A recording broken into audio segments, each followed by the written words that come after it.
Tu es né il y a 100 ans, en 1914. Le 24 juillet 1914. Est-ce que tu imaginais que tu vivrais aussi longtemps? Après, non. Ah ben, oui, bien sûr. Non, mais à l'époque, je ne l'imaginais pas. À l'époque, on vivait jusqu'à quel âge? À l'époque, on vivait jusqu'à quel âge? Les gens, Oui. entre 75, 80, 85, il y en a qui mouraient. Mais enfin, l'âge, à peu près, c'était 85, 6, 7 Pas plus. à l'époque. Ah oui. Attends. Est-ce que tu te rappelles des choses de 14-18? Est-ce que tu te rappelles de 14-18? Qu'est-ce que tu te rappelles de la guerre? Ben, un petit peu de guerre. Je me rappelle un petit peu, je me rappelle encore un peu. Justement, c'était le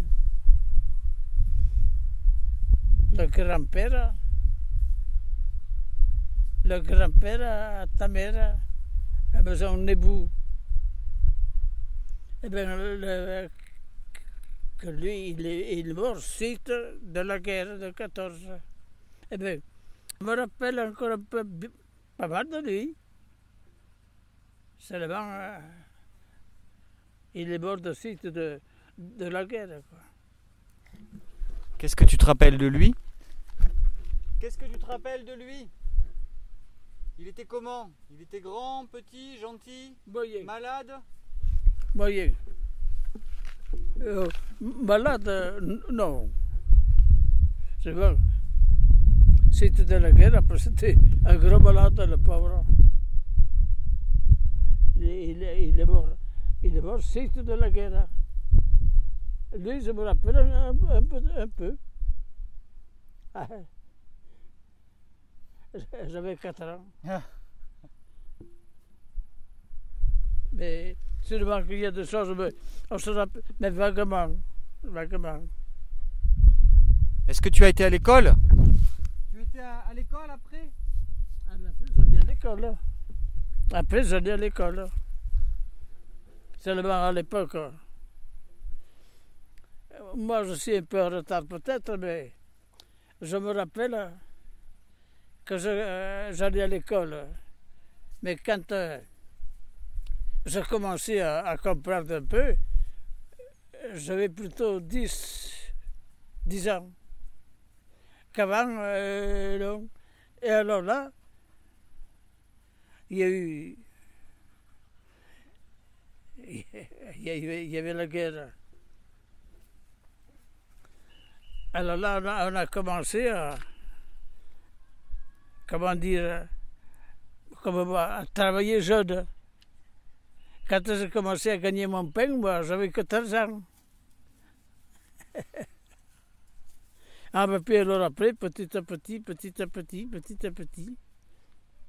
Et puis alors, je travaillais à Vers, là-bas, du côté de Cédron. La guerre est venue. C'est parti. Attends, on va faire une pause. C'était- Une voiture. D'abord,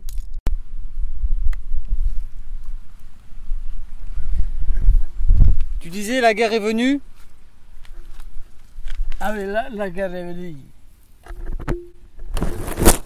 Quand je suis parti, je ne suis pas monté directement au front.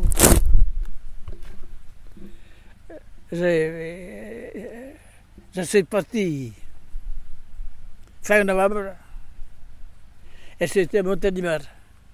Et alors, après, on est monté en ligne au mois de mars. Et puis, on a, petit à petit, alors, comme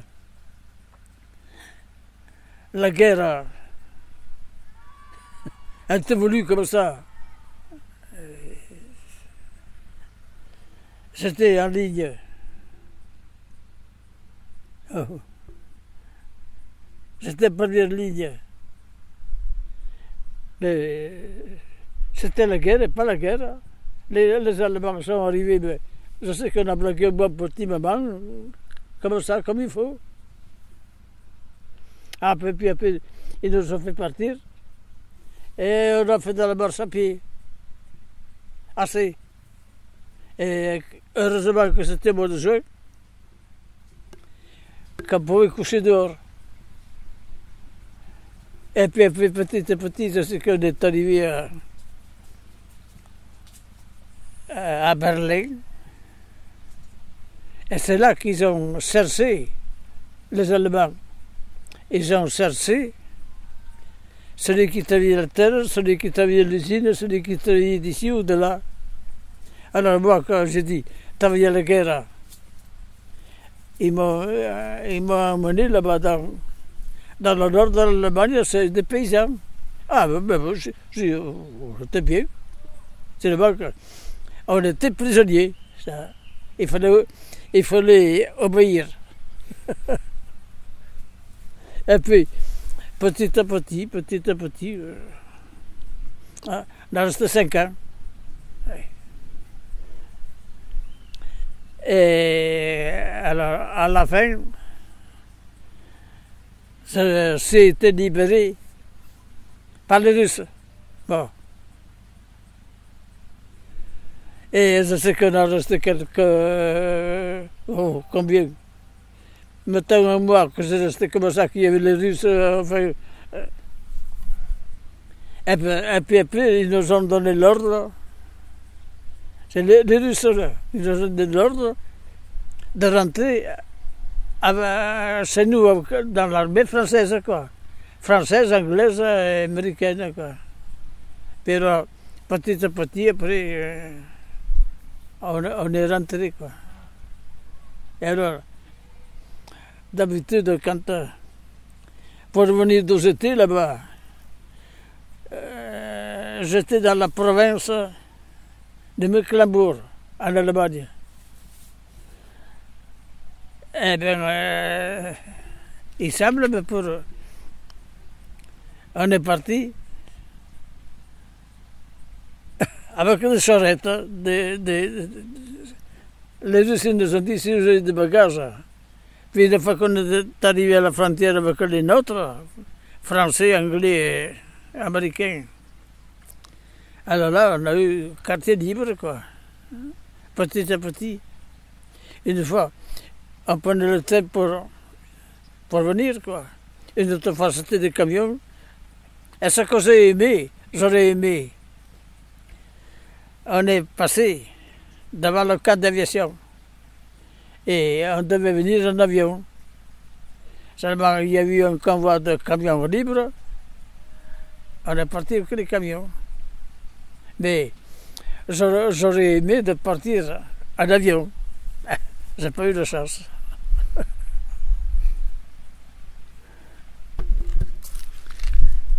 Et qu'est-ce que tu peux dire sur ta vie, de ton travail, ce que tu faisais en France avant la guerre et après la guerre, ce que tu as fait? Ah, ici? Oui, et aussi en Allemagne. Et ici, quoi? Oui, si tu peux nous expliquer ta vie en France, ici. en France, en Allemagne. Je travaillais la terre, quoi. Tout le temps. J'étais là-bas. Je travaillais chez des gens à Vers. Il y avait tout. Ils avaient un troupeau.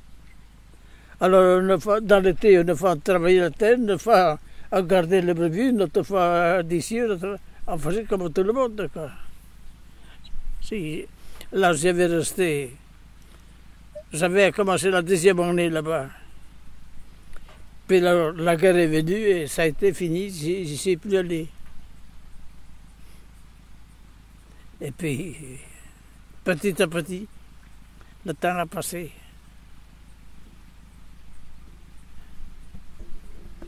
Alors, là, et tu peux nous parler de ta première voiture? De ta première voiture? Ah, la première voiture, c'était de 2 chevaux. Et je ne peux pas dire l'année que je l'ai achetée. Mais enfin, quand je suis retourné d'Allemagne, on a eu l'occasion, même ici, qui passait un moniteur pour l'auto-école.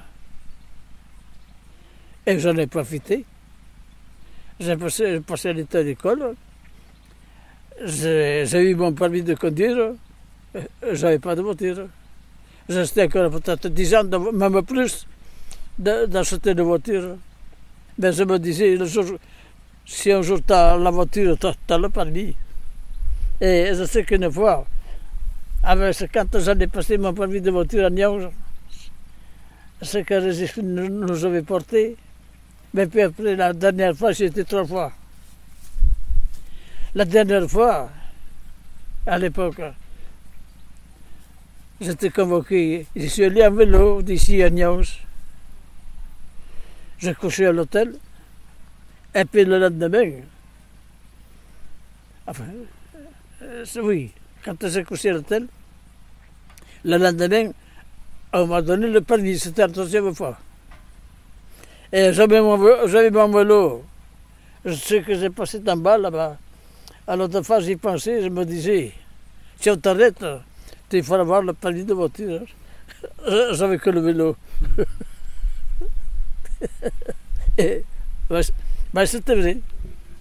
Et puis je te dis, je ne sais pas combien j'ai resté, 10 ans, 11, 12, 15, que j'ai acheté ma première voiture, une 2 chevaux.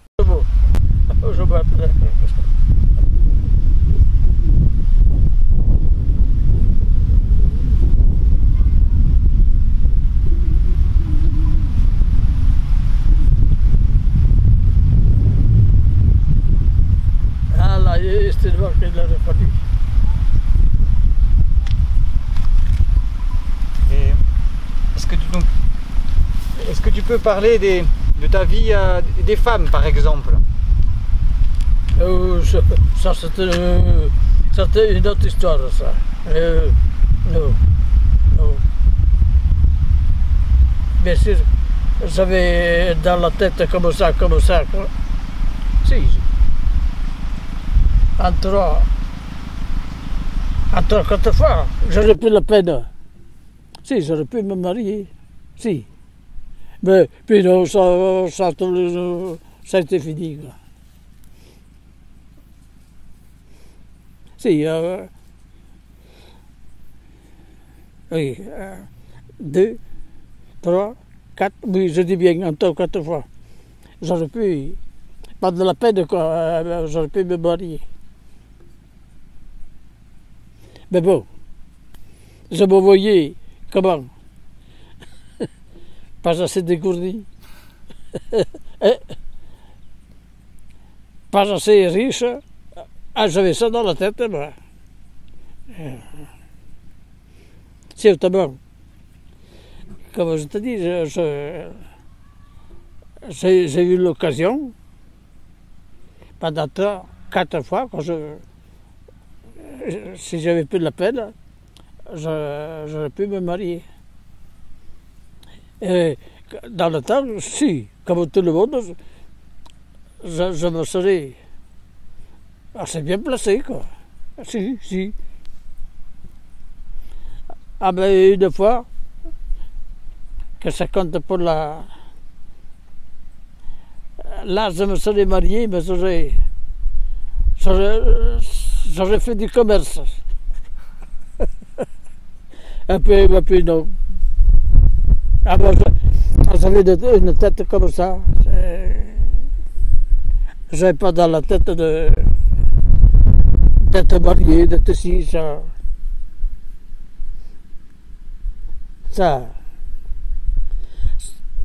D'être seul, ça allait bien pour moi. Et en Allemagne, les Allemandes, elles étaient jolies? Les Allemandes, est-ce qu'elles étaient jolies? Ah oui. Il y a des jolies femmes partout. Ah ben si, à l'époque. J'étais en Allemagne, la première journée, j'ai resté 5 ans, ouais. J'avais 27, 28 ans, 29. Alors là, comme dire, parce que on était prisonniers On n'avait pas le droit quand même le samedi ou dimanche. Dans les promenades d'ici ou de là, on n'avait pas le droit.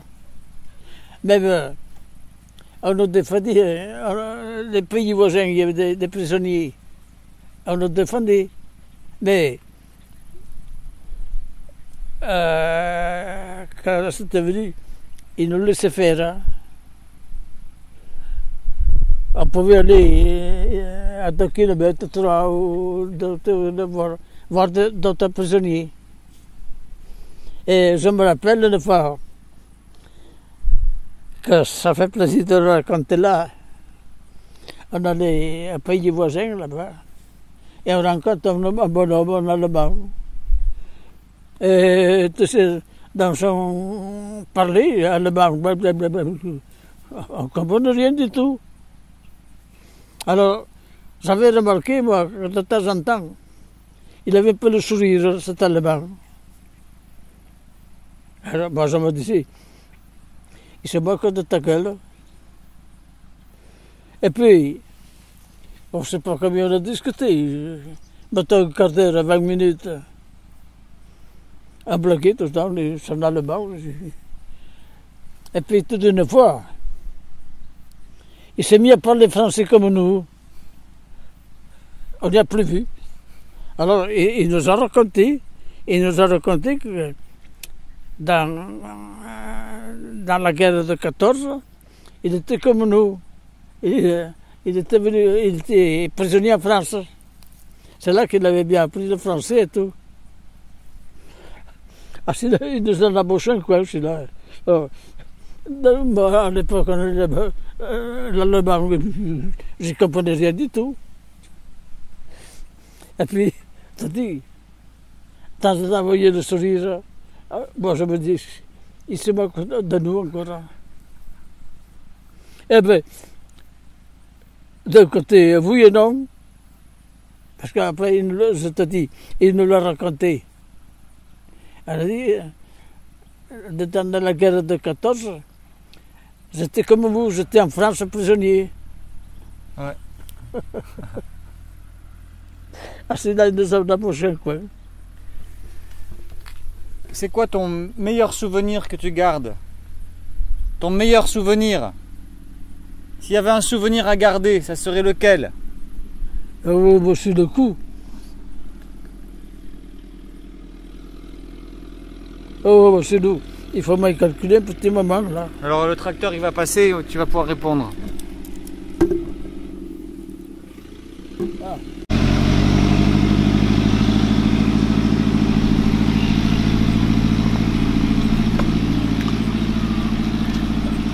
Ah ben c'est pas qu'il faudrait y penser à l'avance. Des bons souvenirs.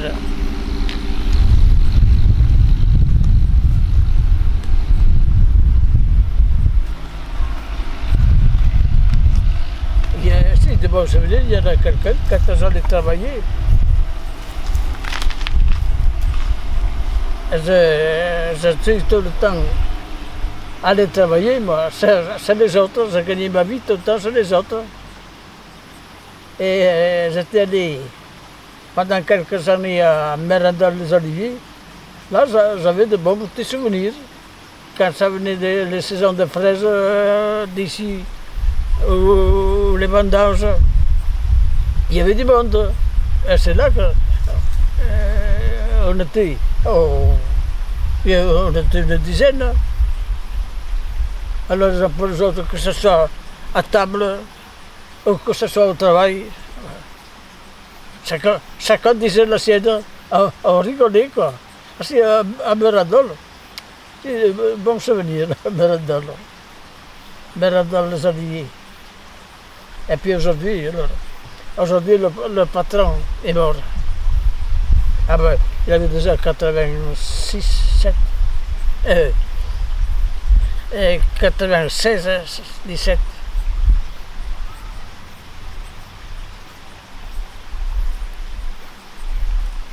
Voilà. Et si tu avais quelque chose à dire à mes enfants ou aux enfants qui sont à naître, toi qui as traversé un siècle, si tu avais quelque chose à dire aux enfants qui viennent là, qu'est-ce que tu leur dirais?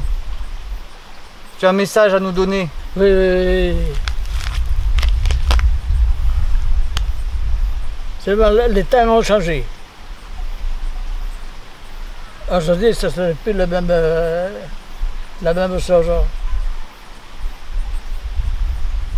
À l'époque, comment dire,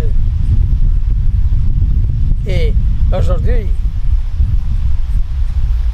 aux enfants, il n'y a pas de bonnes choses, quoi.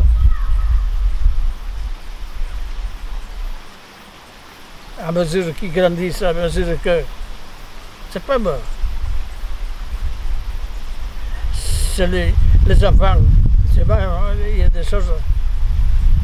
Les enfants qui travaillent à la terre, les enfants qui travaillent à l'usine, les enfants qui travaillent d'ici, de là, on ne sait plus comment dire, mais... Bon, que j'ai travaillé tout le temps à la terre, c'est bon qu'il y aurait des enfants... ça serait à y donner de bons conseils, les apprendre à parler, les apprendre à rire, les apprendre à... si, les apprendre ça dépend de l'âge qu'on a, à 15 ans ou à 20 ans. À 20 ans on comprend mieux, 25 ans on comprend mieux. Alors, dire des bêtises. Ah, mais là, de ce coup, là, je ne me rappelle plus, mais il y en a que... si je me rappelais, ça me faisait de le dire, mais je ne me rappelle plus.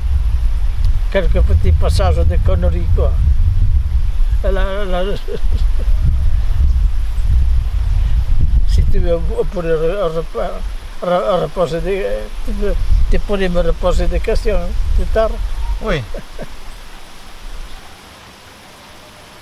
Ah si, dans la vie, bon, à partir que j'étais jeune, à maintenant, il y a des bons passages. Là, je me rappelle plus sur le coup. Bon, j'ai tout eu. J'ai eu des mauvais, des moins mauvais, des bons.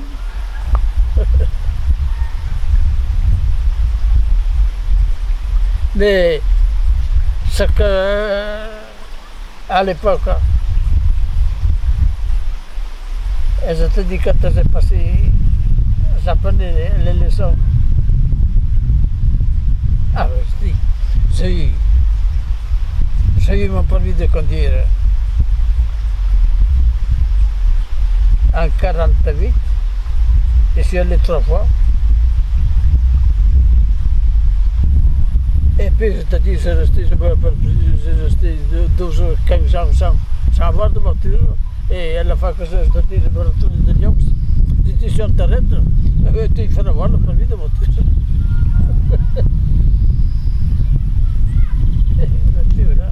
Pour toi, c'était important de rire? Tu as toujours rigolé? Ah, j'aime bien de rire. Ah si. Ah si.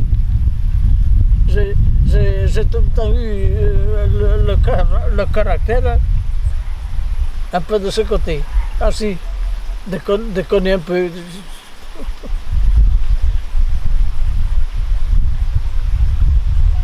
Tu faisais des conneries? Ben oui, ça arrivait. Ben, on était prisonnier là-bas dans le Allemagne, mais... Et où j'étais, à la maison où on travaillait, on était 2 Français, Polonais. Ah, il y avait une Kenyenne. Et je sais que moi, je te dis, j'aimais un peu de dire quelques bêtises. Et je me rappelle de faire le bagne, là-bas on était à table. Et là, je ne me rappelle plus ce que je disais. Il y avait la patronne à côté de la cave. Elle entendait rire. Elle a ouvert la porte pour voir ce qui se passait. Il a vu que c'était moi que je déconnais.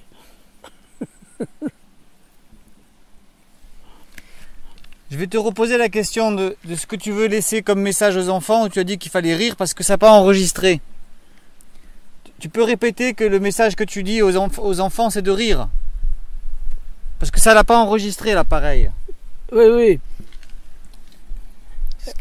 Pour dire aux enfants... Qu'est-ce qui est important pour toi aux enfants de dire? Aujourd'hui, quoi. Oui, qu'est-ce que tu voudrais leur dire aux enfants? Ah ben, comme je t'ai dit tout à l'heure, ça dépend de l'âge qu'ils ont. Si tu parles avec des enfants de 10 ans, tu parles des enfants de 15 ans ou 20, ça serait plus les mêmes questions. Mais les petits de 10 ans, 12 ans, ça serait un peu la question pour les apprendre à vivre honnêtement. Il me semble. Puis alors, les autres de 15 ans ou 20 ans, alors, il y a quelques conneries à dire là.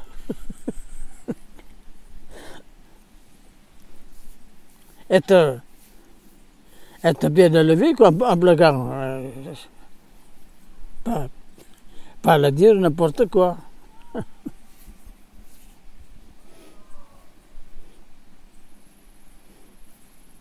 Rire.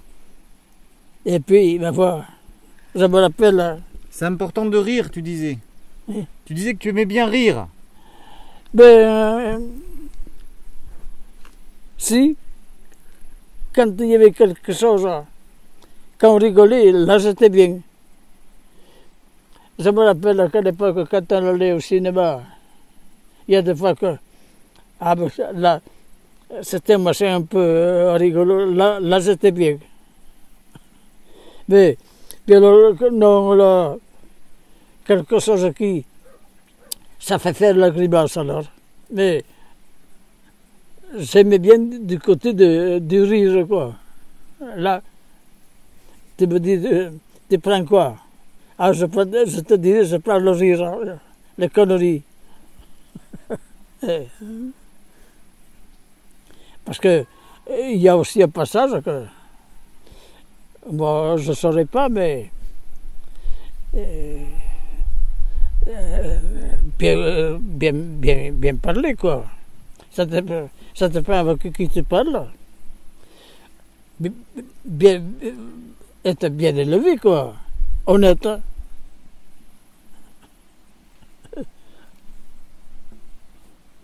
C'est pas que les enfants de 10 ans, là c'est pas pareil.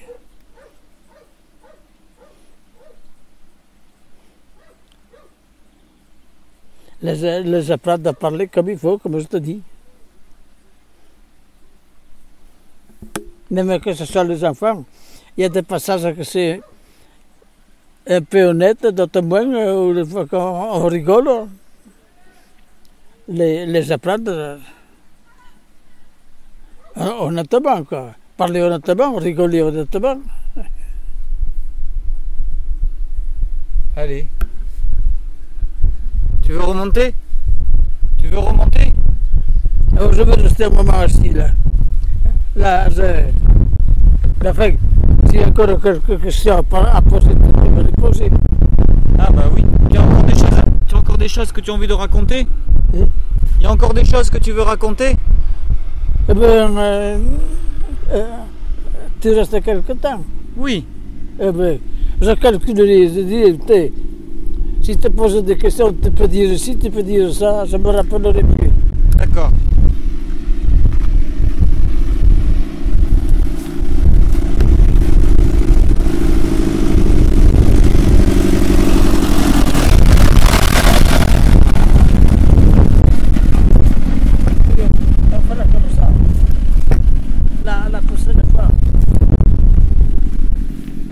La prochaine fois, je chercherai à un peu mieux parler.